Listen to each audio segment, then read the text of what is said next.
My name is Pastor Gretchen Pearson. I serve as Interim Director of Religious Life here at Vanderbilt, and on behalf of Project Dialogue, a program based in the Office of Religious Life of the Dean of Students, I warmly welcome you to this evening's special presentation by Dr. Eboo Patel. Special thanks to co-sponsors, including the Roger T. Noy Lectureship for World Peace of the Vine Street Christian Church and the Family of Abraham. And thanks also to those from the group Critical Conversations for ushering this evening. And there are also a number of other people to thank: Elizabeth Camp, the coordinator of Project Dialogue, and Mike Zimmerman, the program coordinator in the Office of Religious Life. We thank all of those who have been so involved, Kate Tyler, in helping to get ready for this evening. It's an important and a special evening as we hear a presentation entitled Acts of Faith, Interfaith Leadership in a Time of Global Religious Crisis. And I am delighted to welcome junior student Aladdin Elsa-Medise, who will introduce Dr. Eboo Patel. Aladdin is a member of the Project Dialogue Committee, and he serves as the president of the Vanderbilt Interfaith Council. Under his leadership, the Interfaith Council continues to build its level of engagement of pluralism on campus and beyond. The Interfaith Council engages in service projects and is participating in President Obama's Interfaith and Community Service Challenge. And Aladdin is a biomedical engineering major with a pre-med focus. Please join me now in welcoming Aladdin Elsa-Medise, who will introduce this evening's speaker.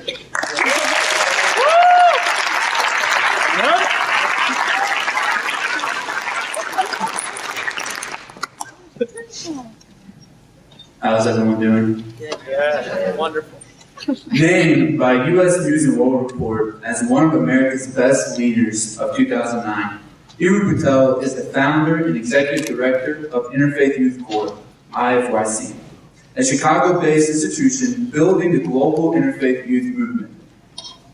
Author of the award-winning book, Acts of Faith, the story of an American Muslim, the struggle for the soul of a generation, Eboo is also a regular contributor to the Washington Post, National Public Radio, and CNN. He was a member of President Obama's inaugural advisory council of the White House Office of Faith-Based and Neighborhood Partnerships, and holds a doctorate in sociology of religion from Oxford University, where he studied on a Rhodes Scholarship. I've heard him speak at an interfaith conference in Princeton, and he truly inspired me to continue my push for interfaith dialogue and tolerance. Through this inspiration, I was motivated to lead Interfaith Council to new levels of engagement and understanding on campus, some of which include the annual Interfaith Panel and Interfaith Day of Service. After the keynote address, Eboo will take questions from the audience for about 15 minutes. And as you see, there's 2 mic stands placed on both sides. Please line up accordingly. And he'll answer those questions. So please join me in welcoming Eboo Patel to Vanderbilt University and the Nashville community. Eboo Patel.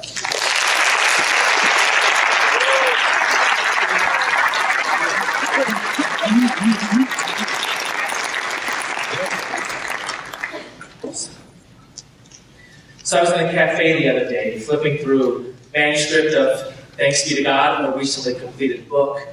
And a guy next to me said, "So what's that about?" I said, "It's about interfaith cooperation." He said, "It ought to just be 3 lines.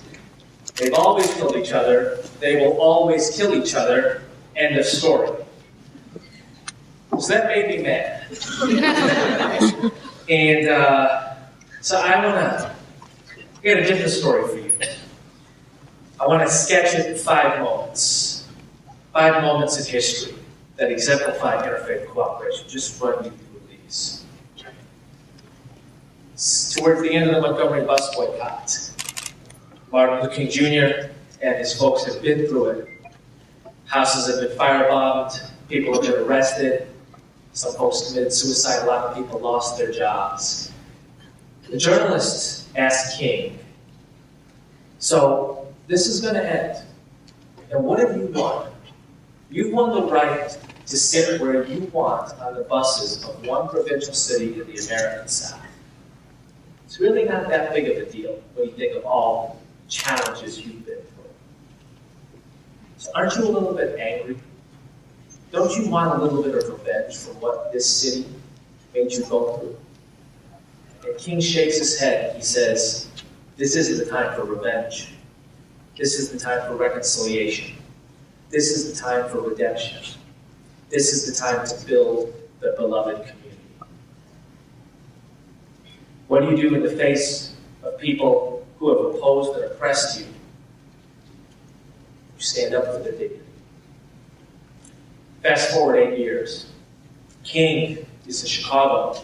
He's preaching at the Chicago Conference on Religion and Race. And there's a man in the back of that lecture hall, a man who escaped the trains going from Warsaw to Auschwitz by 6 weeks. And if there's any soul in the Western Hemisphere who had the right to focus only on his own religious community, it might have been this man. But he was there, Abraham Joshua Heschel. He wanted to do Darshan with King. He wanted to see the man that all these folks were talking about. And he heard King bring down the thunder from the Hebrew prophets from Amos. And he wrote in his journal that night that the soul of Judaism was at stake in the civil rights movement. A couple years later, he marches with King and Selma, this Orthodox Jew, this descendant of Hasidic rabbis from Eastern Europe. And somebody says to him, you and King are very different.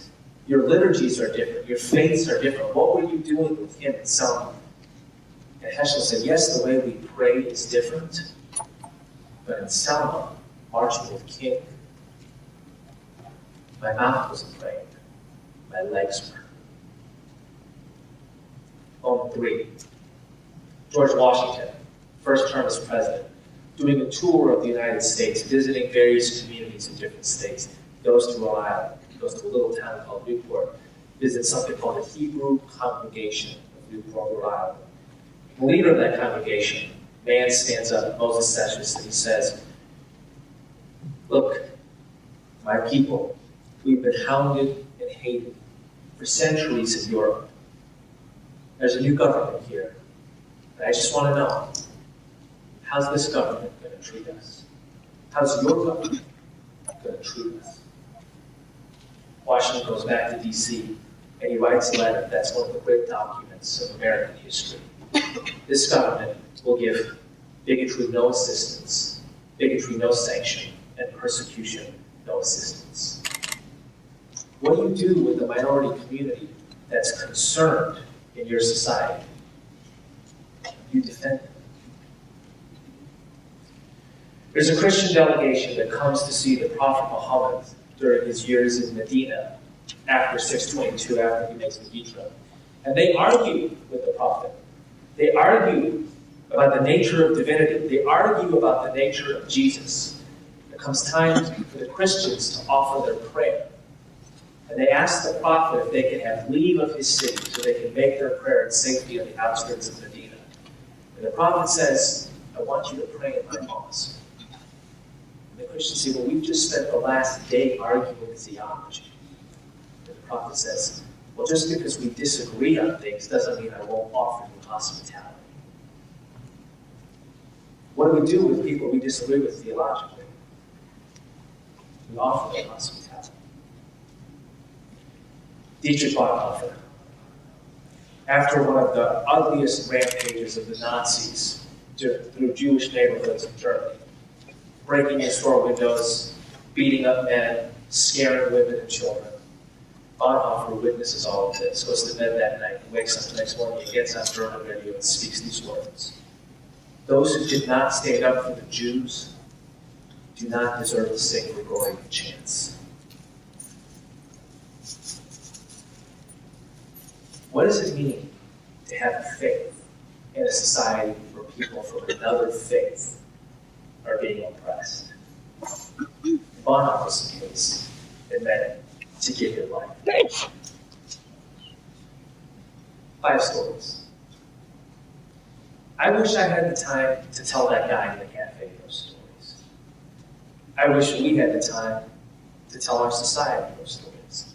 Because that off-the-cuff remark that religion and our civilization can basically be boiled down to 3 lines. They have always killed each other. They will always kill each other. End of story. That's not a bad summary of the evening news. It's not a bad summary of the morning newspaper. And unless there's a different discourse about what religion can mean in our society, that story wins. There's this beautiful vignette in Italo Calvino's book, Invisible Cities. It's this book of Marco Polo travels around the empire of Kublai Khan, and he comes and he sits at the emperor's feet, and he tells Kublai Khan stories of all the cities in his empire. And the interesting twist of the book is all the cities are one city, they're all Venice. And he tells Kublai Khan of this bridge, this beautiful bridge in Venice. And Kublai Khan says, tell me about the brick, the stone that holds this bridge together. And Marco Polo says, well, the bridge isn't held together by a stone. It's held together by an arch. Kublai Khan says, well, then why are you speaking of stones? Tell me about the arch. And Marco Polo says, without stones, Your Eminence, there is no arch.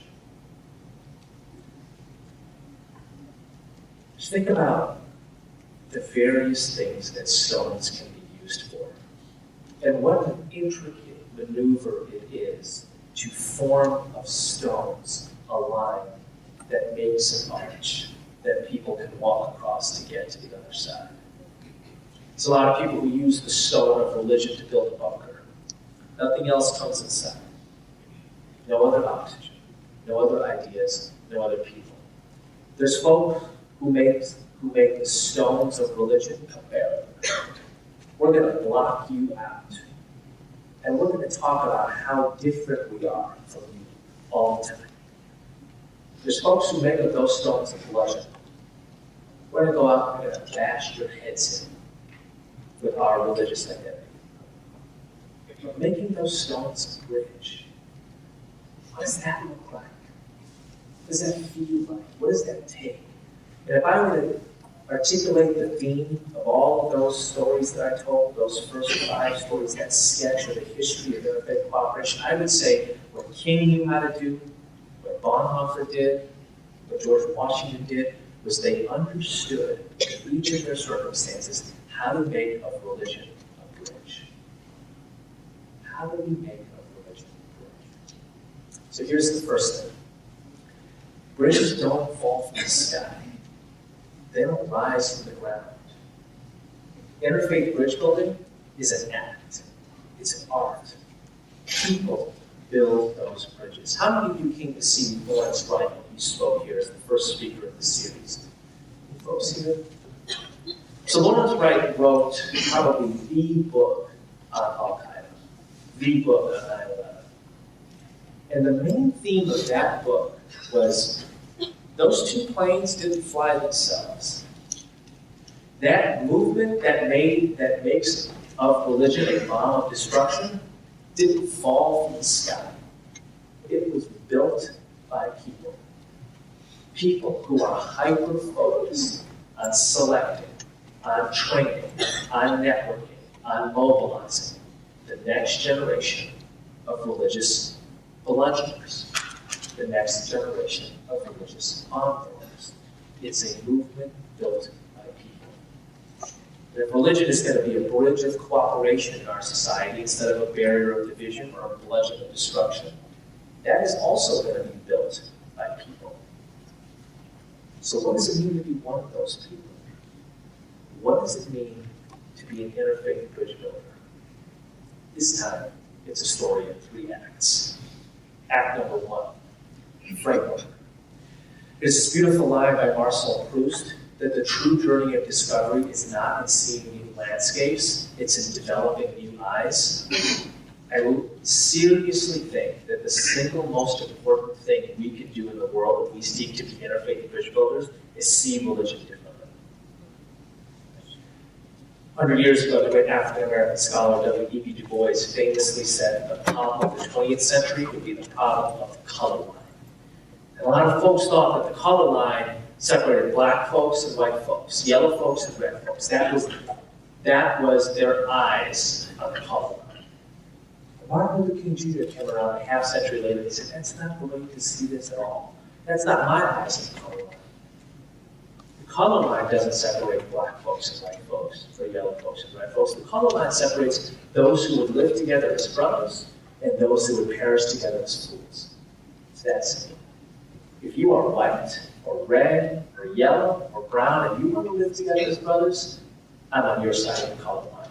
If you are white, or red, or yellow, or brown, and you want to die as a fool, we got big differences. So the color line is still with us. In the 21st century, we have a new line. It's called the faith line. And I'll tell you something. The vast majority of people and the loudest discourse sees the faith line as separating Muslims and Christians, Hindus and Buddhists, believers and non-believers. That's the war of the world. I don't think that's true. And I actually think getting this right, developing accurate eyes on the faith line is the most important thing we do. The faith line separates people who believe in pluralism and people who believe in totalitarianism. Let me give you really simple definitions of each of these. Pluralism. Do you seek to build a society where people of diverse backgrounds live in equal dignity and mutual loyalty? Do you seek to build a society where people of diverse backgrounds live in equal dignity and mutual loyalty? I don't care if you pray Latin, or Greek, or Sanskrit, or Arabic, or Pali, or English, or not at all. If you seek to build that society, we are on the same side of the faith line. Totalitarianism. Do you want only your group to dominate and everyone else to suffocate? I don't care if you pray Arabic, or Latin, or English, or Hebrew, or not at all. If you want only your group to dominate and everyone else to suffocate, we are on different sides of the faith line. Getting that right, moving from a Muslim versus Christian world to a pluralism versus totalitarianism world, developing accurate eyes on one of the great issues of our era as the first step to being an interfaith culture. Second step, knowledge base, what we call interfaith literacy at the organization I run, the Interfaith Youth Corps. What does it mean to have a knowledge base that will build bridges? One of the striking things to me about the anti-Muslim forces of our time is the language they use. How technical it is, how scholarly it sounds. The Muslims want to impose Sharia through their political theology, and they hide it by acting under the color of taqiyya. I gotta say something. The vast majority of Muslims had never heard the word taqiyya before Islam people started talking about it. It masquerades as a knowledge base. What it is it's a negative knowledge base. It's only the worst things, half of them lies about a religious community. What does it mean to have an appreciative knowledge base? What does it mean to learn things about a religious community that we would admire? I think to myself, if the only thing that I knew about Hinduism was the man who murdered Gandhi was a Hindu, I had a pretty dim view of Hinduism. But once I learned that Gandhi was a Hindu, and that the Bhagavad Gita inspired his nonviolence, his freedom movement, I have a totally different view of Hinduism. Once my knowledge base about a tradition or a community becomes appreciative, becomes something that builds a relationship, becomes something that lifts up admiration, we have a whole different view of this. What would I like you to know about Islam? What would be an appreciative knowledge base about my religion? Well, for starters, something simple. That the most common prayer in Islam lifts up the highest value in our tradition. Bismillah ar-Rahman ar-Rahim.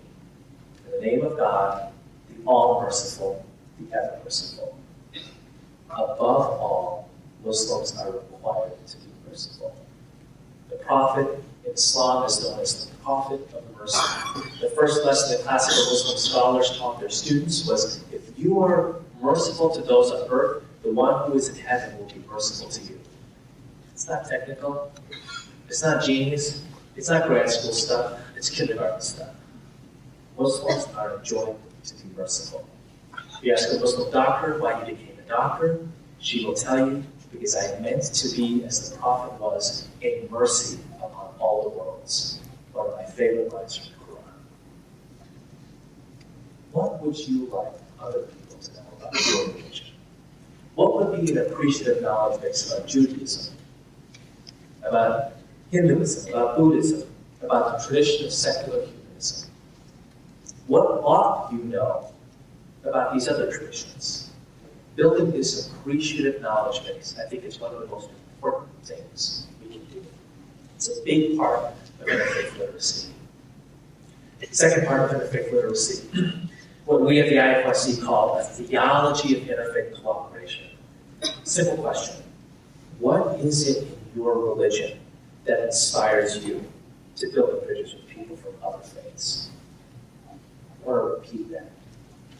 What is it in your religion that inspires you to build bridges with people from other faiths? One of the striking things to me about the Bonhoeffer story was he didn't say, good people should stand up for the Jews.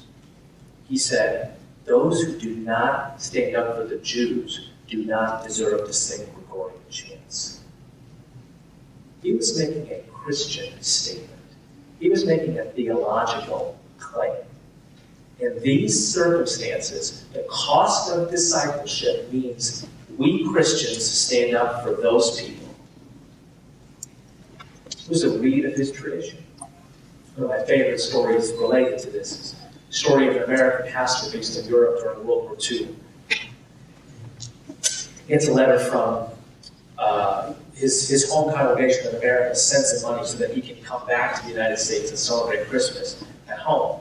And he uses that money to help a group of Jews escape Hitler's death camps. And one of his congregants gets angry at him and writes him a letter. The letter says, how could you use the money to help people who weren't Christian? And he wrote back a letter with 3 words. Because I am.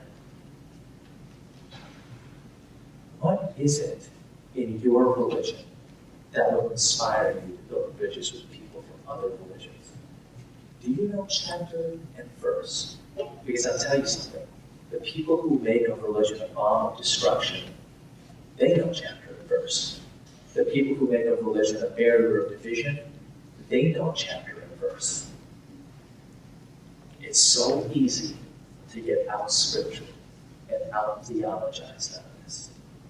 I remember when I was asked this, no good answer. No good answer. Went back to the books, found this story. In the year 610, at one of the odd nights during the last 10 days of the holy month of Ramadan, when a merchant named Muhammad would leave his home in the city of Mecca and travel to Mount Hira and pray and fast and meditate and give alms to the poor, we Muslims believe that he was visited by the angel Gabriel, squeezed 3 times, commanded, Iqra, recite each time. The 3rd time, the first words of the Quran come pouring from his mouth. Recite in the name of your Lord who created humankind from a clot of blood. And there are traditions that say that Muhammad did not know what had happened to him. He was scared. He went back to the person he trusted most in the world.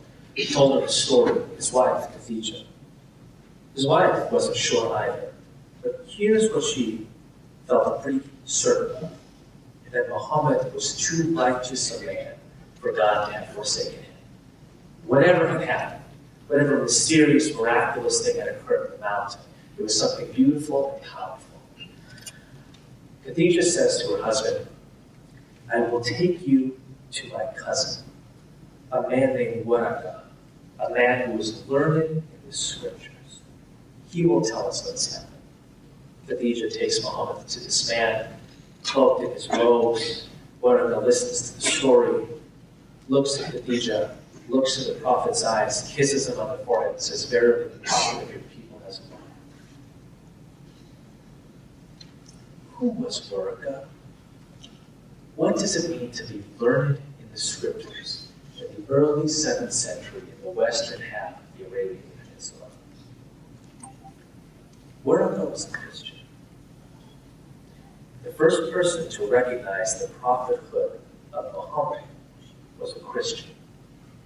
A Christian who never converts to Islam. A man who the prophet never asks to convert.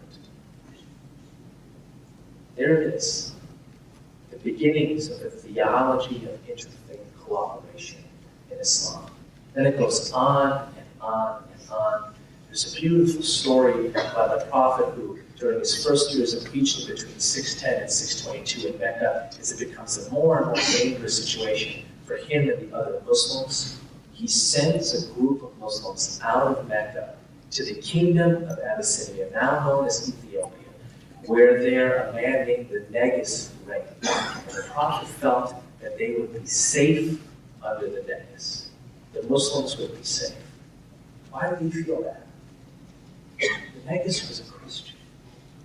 The prophet felt that his Muslims would be safe in the kingdom of a Christian. Another story in the theology of interfaith cooperation in Islam. So if you're in it, if somebody says, we wave these signs across the street from this synagogue because being Christian means we have to tell people of other faiths, they're going home. What do you say? If you are asked, we oppose this mosque in our town because our religious tradition, whatever it is, means we oppose these Muslims. We're against them. And they cite chapter and verse. What do you say? What is your theology of interfaith cooperation? One of the most inspiring things about King, about Gandhi, about Dorothy Day, about Heschel, about Bonhoeffer, is the way they articulated these theologies. Right? And they're there for the reading. They're there for the taking. That's one of the things I loved about returning to the life of the prophet as an adult, looking for those moments where he built bridges and finding so many more than I ever expected. It's part 2 of a knowledge base of interfaith cooperation. Part 1 is an appreciative knowledge of other people's traditions. Part 2 is a theology of interfaith cooperation from your own tradition. Here's part 3. The ability to identify shared values across traditions. One of the remarkable things about religious discourse in the broader society is how much it fetishizes conflict and difference. You put, with some frequency, I am asked after my speeches, why didn't you talk about name the conflict? The Middle East, South Asia, Sri Lanka, Nigeria. Why didn't you talk about that conflict? My response is, because so much of the history of religious civilizations is about shared values, that I would much rather focus on the question of how do we approach mercy from our different religions? How do we approach service from our different religions? What is your idea of justice, and how does it differ and concur with my idea of justice? A huge part of an appreciative knowledge of different religions can orient itself around these 6 or 8 or 10 great shared values and ask the question, do we know how these different traditions approach these various shared values? What is it in Christianity that exemplifies mercy? What is it in Judaism that exemplifies mercy? In Islam that exemplifies mercy? And one of the things I love about the cross-pollination across religions is how the stories start to weave into each other. I'll tell you one Muslim story along these lines. There's a beautiful story that Sufis tell of Jesus. Jesus is in the marketplace in Jerusalem, and people all around are insulting him. He comes back to and in return, Jesus blesses them. He comes back to his disciples, and his disciples are confused. They say, "But how can you bless people who insult you?" And Jesus says, "I give only what I carry in my purse." What does it mean to know a story like that, a story of mercy from every religion, and recognize that what religions do is orient themselves around these values. And what religious people do is try to live those values out in their everyday lives. If we want to build bridges between people from different religious communities, that's the beginnings of the knowledge base. That appreciative knowledge of other traditions, that theology of interfaith cooperation from our own, that recognition of how different religions orient around and express these shared values. Final part of this is a skill set. One of my favorite lines from great religious scholar of the 20th century, Wilfred Cantwell Smith, is Islam and Buddhism, the problem isn't between them. The problem is with Muslims and Buddhists. And it's true. Really smart people at places like Vanderbilt can write really sophisticated essays on how different religious knowledge systems actually concur more than they differ. And Muslims and Buddhists out in the real world can still be fighting. So the question is, how do we have an impact in the real world? Because bridges aren't supposed to just be drawn on paper, they have to exist in real life. So what does it mean to have that impact on the real world? I think there are two key interfaith skills to that. Skill number one is mobilizing. Very simple. Can you bring people from different religions to your event? Can you knock on the door of the mosque? See all those friendly faces out there? Smile, guys. There you go. Can you knock on the door of the mosque and say, hey, we're doing an Interfaith Habitat for Humanity build on Sunday afternoon. Because we know how important mercy is in Islam, we thought it was an imperative to make sure that your community had the opportunity to participate. How does that conversation go? What does it look like at the door of the synagogue? What does it look like at the door of the evangelical group? This is knowledge in action, right? Because you begin with what you admire about that other tradition. Because evangelicals have such a commitment to service causes. In fact, it was an evangelical who started Habitat for Humanity. We wanted to make sure your group was represented at this service project. Because Catholics have done so much for American civil society, 600 hospitals across this country, 1/6 of America is treated in a Catholic hospital every year. We want to make sure that your talent and expertise and energy are a part of this service project. That actual mobilizing, that ability to have conversations with actual religious people and communities and bring them to common events, that's a huge interfaith skill. Skill number two, when they're there, what are they talking about? Facilitating interfaith conversation, having people talk about the shared values across their religions, as opposed to the religious conflict that's being drummed into their heads from the news media, that's a huge interfaith skill. How do you nudge the conversation from nothing about religion or religious conflict to a religious shared values discussion? Met with a group of students earlier today.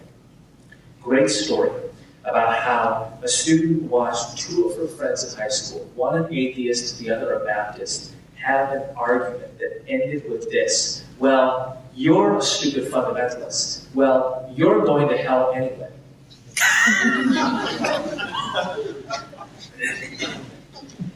So that's going on a lot of conversations between people from different religions today.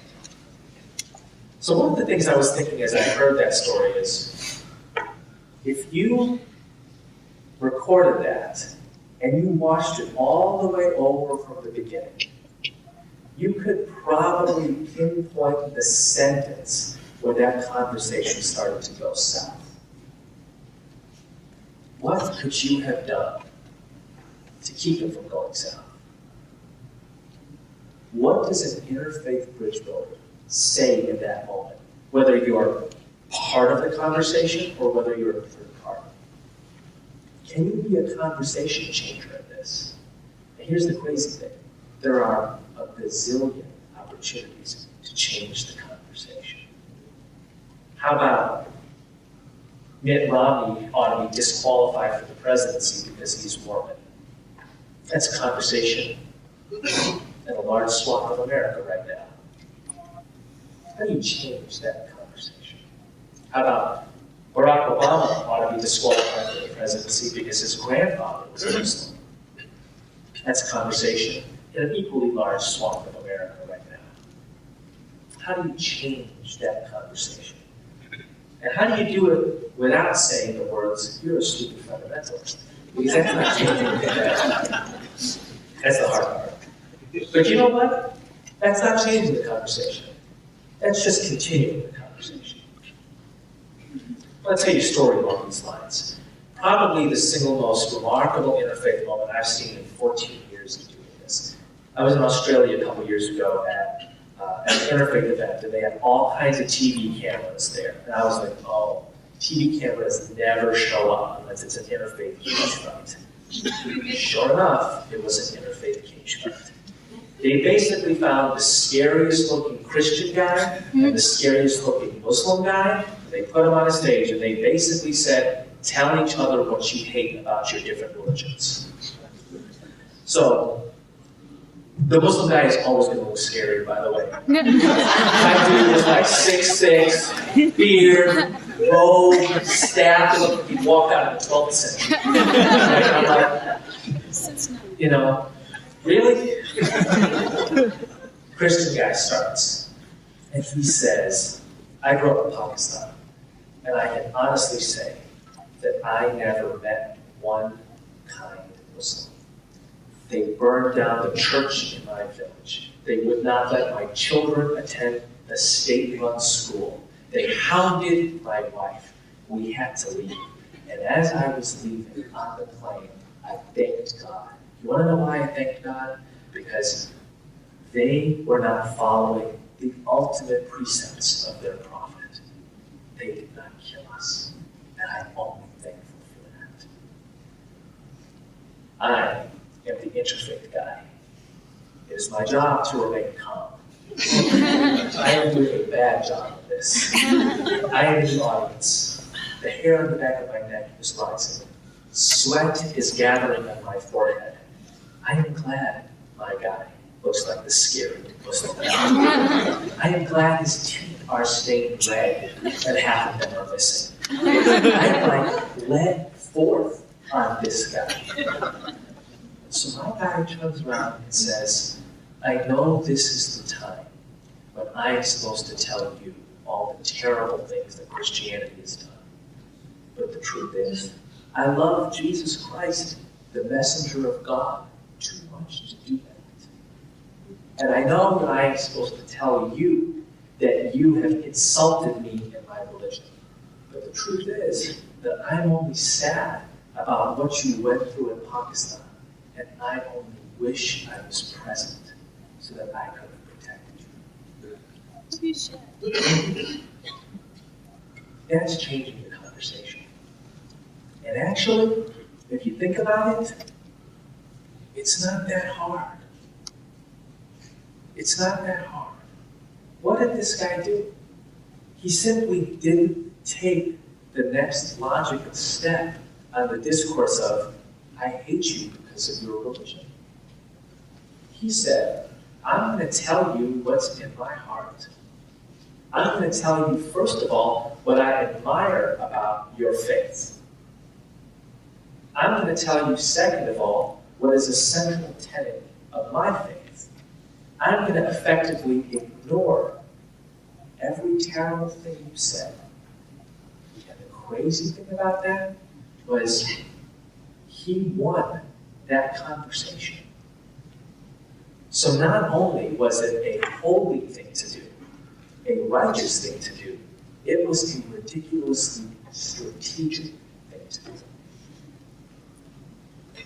What does it mean for us to be conversation changers?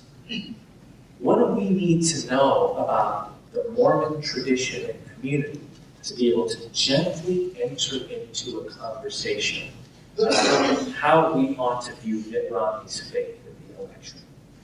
It starts with that framework. It starts with that knowledge base.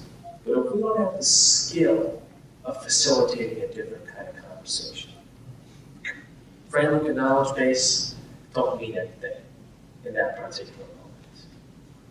What do we do when a group of folks say, you can't have a mosque in Murfreesboro? How do we appeal to the depths of their tradition? How do we speak to what we admire about the label that they fly their flags? How do we do it in a way that expresses the depths of our tradition? Because I admire so much your Christian faith, precisely because as a Muslim I am taught in the Quran that the leader of your faith brought a gospel of generosity and mercy. I would ask you to think in a more generous way, in a more merciful way. What does it look like to be that conversation changer? So I'll tell you one place where that conversation has been happening robustly the past few weeks. It's here at Vanderbilt. And I welcome it. I think that it's actually a remarkable thing. It takes me back to my time in college. My first memory of college was walking into the gym at the University of Illinois in the fall of 1993, and there was a black game going on, and there was a white game going on, and there was an Asian game going on. 3 basketball games. And I started to walk towards the white game. And I stopped, and I looked back. I looked at the black kids and the Asian kids, and I'm like, why aren't you all trying to play in the white game? And I was like, wait a second. They look totally comfortable playing in their own games. And why do I want to play in the white game? And then I just left. Because I was taught in my English class that irony of metaphor. And I was like, holy cow. Have I tried to play in the white game? Like my whole life. Really? And it was true. I had. And the remarkable thing about college was that that wasn't my secret anymore. That was an open conversation. In freshman orientation, the issue of race was brought up. In RA training, half of our training was about race. In sociology classes, Cornell West was taught from the 100 level to the 400 level. In English and humanities classes, we were reading bell hooks all over the place. This huge conversation about race, which had been this secret and this scourge in my life growing up in the western suburbs of Chicago, became explicit, burst out in the open. And it was tension-filled, and it was angry, and it was raunchy, and folks went at each other. And I was like, man, we're talking about something that's real, that's powerful. And the remarkable thing, the exciting thing is folks who went at each other 1 week, 3 weeks later they were planning a program together, right? And they were bringing other folks in. They were saying, hey, look, what we did a month ago, we want to revise that. That's not the conversation we want to be having. And so we're going to create an event to have a different type of conversation about race. And that happened a million different ways, in 1,000 different chapters. And college campuses tried to engage multiculturalism from the top of the ladder all the way to freshman orientation. I'll never forget, President of the University of Illinois system meets with a group of student leaders, and he says, and I expect this conversation entirely to be about science and technology. That's where Illinois was strong in. He says, I want Illinois students to graduate having multicultural literacy, multicultural community, and opportunities for multicultural leadership. And I was like, really? I mean, that's how seriously those issues were taken at that time. And I took them so seriously in my heart, right? I would get into my dad's Oldsmobile with my dirty laundry. I would drive up 2.5 hours to the western suburbs of Chicago. I would lecture My immigrant Indian dad, all the things he didn't know about race. He would lie on this couch and he would listen to his 18-year-old son thinking to himself, wow, 6 months in college, you're a wise man. Every once in a while, he reminded me that he was, he knew a thing or two about this, that he was one of the only Indian Muslim students at Notre Dame University in the 1970s, wonderful place, land of gray snow and white Catholics, especially back then. He knew a thing or two about sticking out. He was one of the first people to rise to the top ranks of corporate advertising in the Midwest, one of the first brown guys to start a business in the Village of Lyle. It's not like he knew nothing about this. Every once in a while, he'd get a little punchy with me. He didn't like me using the word bourgeois. He was like, if you use the word bourgeois in my house one more time, you find another bourgeois father to be a bourgeois father. So I got really good at synonyms, really good at walking around that. One conversation, he says, Eboo, for all that you talk about diversity and identity, and all of it's important, and I'm glad you're learning it. I wish you lectured me less, but I'm glad you're learning it. It's like, you don't talk about the type of identity that's driving the world. You think you're so smart, right? Next time you want to come lecture me at home, get your laundry done, pick up some home-cooked food, you tell me how you're going to solve religious conflict. And I was like, Pop, my dad hasn't even read Glory and solved one. I got back in the car and I drove back down to the University of Illinois. And a week later, I get a call from a friend of mine, choking back tears. She says, Yitzhak Rabin has just been assassinated. By a guy who said in court, when asked by the judge, did you have an accomplice? Said yes, it was God. And if you look back at the 1990s, my dad was right. It's a decade of religious conflict. Right? 1993 bombing of the World Trade Center, the war in Bosnia, that assassination of Rabin, the bomb at the Atlanta Olympics, the guy who plants the bomb who reads from the New Testament in court as his justification. The emergence of a Hindu nationalist party that gets elected in India in 1998, one of their first acts is to set off a nuclear test. They call it the Hindu bomb. Pakistan predictably responds, calls it predictably the Muslim bomb. Those two countries almost go to war again, this time it would have been nuclear.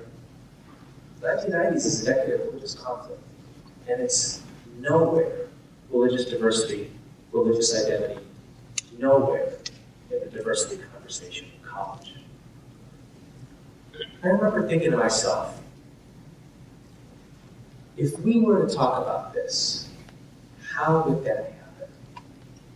Half of my RA training in college was around diversity issues, 0 around religion.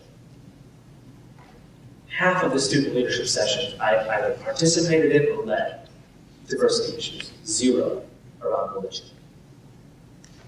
So here's the thing about what's happening at Vanderbilt. You guys are talking about it. You guys are talking about that thing that a lot of other folks, when they talk about it, they talk about it destructively. And because this is a college campus, and because a big part of what college campuses try to do is model a better civic ethos for the rest of the country. So when somebody says, hey look, religious relations have gotten so bad in this country, we got to figure out some place that's getting it right. You've already begun that discussion. And you've got all of these idealistic, bright 18 and 19-year-olds who are watching a small set of folks take sides and use ugliness in their language with their tone. And part of what they're thinking is, you know what? Yeah, I got sympathy for both these sides. And if I had to come down on one, I probably would. But my instinct is to build a bridge. And my next instinct is to build a bridge. And my third instinct is to build a bridge. Go back to those first 5 moments that I articulated. What did King do? What did King ask for in the face of folks who opposed, oppressed, killed him? You and me, we gotta build the beloved community. What did George Washington do? When Moses Sessions said, hey look, I'm scared. He said, I'm gonna defend you. What did Bonhoeffer do? When he saw what was happening to Jews in Nazi Germany, and he knew the cost of discipleship could cost him his life. His life. college campuses have a chance to get this crazy, magnificent, wondrous issue of how people from different religions get along together right. And the first set of conversations are going to be really, really hard. But one of the things I love about places like Vanderbilt is you keep at it. You keep at it. You keep at it. And you graduate a critical mass of people, guys like a lot of them, who have witnessed that, who've participated in it, who've led it, and when they graduate and they go out and they serve in hospitals, or they're leaders in neighborhoods, or they lead companies, they're going to start thinking to themselves, how do we pattern the religious relations here in a way that lifts up the swag, that builds bridges of understanding, and not barriers of division? That's the role that campuses have played in American society since they started. Something that's embodied by this line from Gwendolyn Brooks. It's the line I'll leave you with. It's one of my favorite lines in the American canon. We are each other's business. We are each other's harvest. We are each other's magnitude and bond. Jazakallah khairan. God give you goodness. Thank you.